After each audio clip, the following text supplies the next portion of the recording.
They're a long time, serial therapy goer, as am I. I think if you don't have therapy, you should get some. I think it's important for everybody. I Um, agree. right. Even if you're doing great, it's still awesome to have somebody to check in with. They worked very hard in therapy. And I honestly think the realization about not being cisgender came in part through media representation.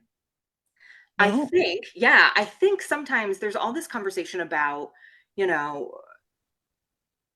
what are we exposing people to? I don't even know what accusations are being made about it, but that somehow like we're turning people queer because there's queer characters on TV shows or whatever, which is such a ridiculous argument, right? What it does do is when you have representation for queer identities, including transgender identities, is it helps people who are feeling those feelings finally identify what that feeling is. And I think that's what really started the ball rolling. I specifically remember we were at home together. We loved the show Queer Eye. It was Queer Eye mhm. for the Straight Guy, and then Oh, they I love that. it's a Yes. wonderful show. There was an episode where they were making over one of their heroes who happened to be, I believe, a firefighter, female firefighter in New Jersey. Okay. And she decided, even though she did not want to identify as anything other than female, she really hated her chest and wanted to have top surgery. Okay. Which, watching that with my spouse, I saw the light bulb turn on, and they suddenly realized that's an option. That's an option. You could still identify as female, but decide to have top surgery. And that's not something that you would think of on your own, No, I mean, it's so common for people to think about breast augmentation, right? but going the other way is still a viable option for whoever wants it. It just had never dawned on us before. So this person, my spouse, who had been so unhappy in their body, was like, oh, I didn't know people did that. Maybe I should start thinking about it, which started the ball rolling on like, what am I really feeling here? Is there a reason why I'm uncomfortable with my chest? Do we have Mhm. to dig deeper there? So that was one of the defining representation moments where we didn't have the language and didn't know it was an option until we saw it on our TV screen.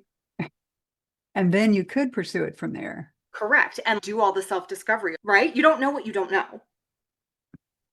Well, I think that's really an important point. Banning books and things like that so that children, heaven forbid, should find out anything about being LGBTQ plus.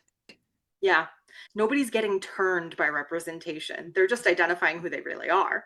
They're getting the language that has been missing. Trans people have existed for millennia. We just didn't have the language. We didn't know what to call it. The feelings were always there. My spouse has always been my spouse.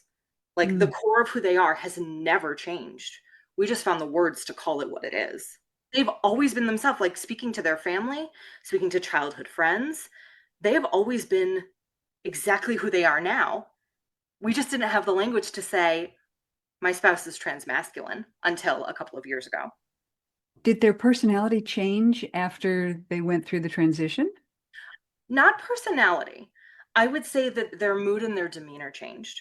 They went from being highly self critical, very unhappy, super uncomfortable in their own skin, to joyful, to being Mm. able to express love for themselves, to be able to express love for me.